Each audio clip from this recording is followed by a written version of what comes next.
সাত সকালেই নানুরে খুন। সাত সকালেই কোদালে করে এক সবজি বিক্রেতাকে কুপিয়ে খুনের ঘটনায় চাঞ্চল্য বীরভূমের নানুরে। ঘটনাস্থলে নানুর থানার পুলিশ। খুন হন সাধারণত দাস, সবজি ব্যবসায়ী। গ্রেপ্তার অভিযুক্ত বাপি দাস। প্রতিদিনের মতন এদিন সকালেই বীরভূমের নানুর বাসস্ট্যান্ড সংলগ্ন এলাকায় সবজির দোকান লাগাচ্ছিল স্থানীয় ব্যবসায়ী সাধারণত দাস। ছেলেকে দোকানে রেখে দোকান থেকে বেরোতেই আচমকায় পিছন দিক থেকে কোদাল করে মাথায় কোপ মারল বাপি দাস। রক্তাক্ত অবস্থায় লুটিয়ে পড়ে সাধারণত সবজি ব্যবসায়ী। নানুর প্রাথমিক স্বাস্থ্য কেন্দ্রে নিয়ে যেতেই মৃত বলে ঘোষণা করে।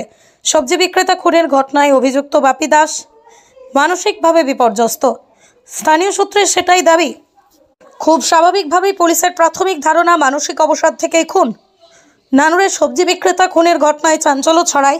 ঘটনাস্থলে এসে পৌঁছয় নানুর থানার পুলিশ। ইতিমধ্যে অভিযুক্ত বাপি দাসকে গ্রেপ্তার করেছে পুলিশ। পুরো ঘটনায় চাঞ্চল্য নানুর জুড়ে। কি হয়েছে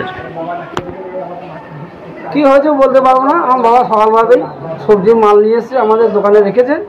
দিয়ে আমার বড় ছেলে সবজি দোকানে বসছিল, আমিও সবজি দোকানে দাঁড়িয়েছিলাম। কিন্তু আমি যখন দোকান যাওয়ার আগে বাবার সঙ্গে দেখা হয়, মানে আমার সবজি দোকানে মাল রেখে এসে বাবা বাড়ি আসছিল পায়খানা করতে।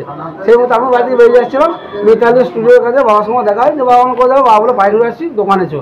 কিন্তু ওই দিকে ওইটুকু আসতে আসছি আমি যখন দোকান যাই, দোকানে শুনি যে একটা পাড়ার দুর্ঘটনা হয়ে গেছে। কে করেছে এই ঘটনা? করেছে ওটা বাপি দাস, ডাকনাম বাপি, বাপি বলি সবাই চেনে ওকে, কিন্তু ভালো নাম জগদীশ দাস। এমনি আগে থেকে কোনো বিবাদ বা না, ওদের সঙ্গে আমাদের কোনো বিবাদ নাই, কোনো ঝড় নাই, কোনো ঝাঁটি নাই, কোনো অশান্তি নাই। হঠাৎই এরকম হয়ে গেল? হঠাৎ এবার, হ্যাঁ হঠাৎই। আপনার বাবার সবজি ব্যবসা করে? আমার বাবা সবজি ব্যবসা করে। ও ব্যবসা করে? ও ব্যবসা করে, ও সিজন ব্যবসা করে, যখন যা পাই তখন তাই বিক্রি করে।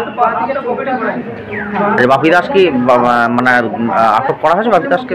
হ্যাঁ, বাপি দাসকে নাম থানা অ্যারেস্ট করেছে। কি চাইছেন আপনারা এখন? আপনারা মানে মানে আইনের যেটা সাজা সেই সাজা যায়। বাপি দাস ছাড়া আর কেউ ওর সঙ্গে ছিল কি না? না, বাপি দাস ছাড়া আর কেউ ছিল না স্যার, এটা ঠিক জানি না। তবে বাপি দাসই ঘটনাটা ঘটিয়েছে, এইটুকুই সবারই ধারণা। কিভাবে ঘটিয়েছে, মানে কিভাবে হত্যাটা করেছে? হত্যাটা কিভাবে করেছে? হত্যাটা করেছে আমার বাবার রাস্তায় বেরিয়ে যাচ্ছিল। আমার বাবা বাবার হাত ভরাই আছে স্যার, এখন বন্ধ দেখবেন। বাবার হাত ভরাই, বাবা শীতের দিন ঢাকাটা বলে চলে আসে, পেছন থেকে তখন ওই কোদালে করে চুটি দিয়েছে মাথাতে। আর পুরো ঘিলে স্যার একদম ওইখানে স্পটে সব পড়ে গেছে, ওইখানে সঙ্গে সঙ্গে শেষ করে দিয়েছে একদম। মানে আপনারা হাসপাতালে নিয়ে আসার সুযোগ পাননি? হ্যাঁ, কোনো সুযোগই পাইনি। মানে ওই স্পট দেখে আমি গিয়ে বডিটা আবার জলে থেকে তোলাম, শুনতে পেয়ে খবর পেয়ে আমি ছুটছি বাজার থেকে।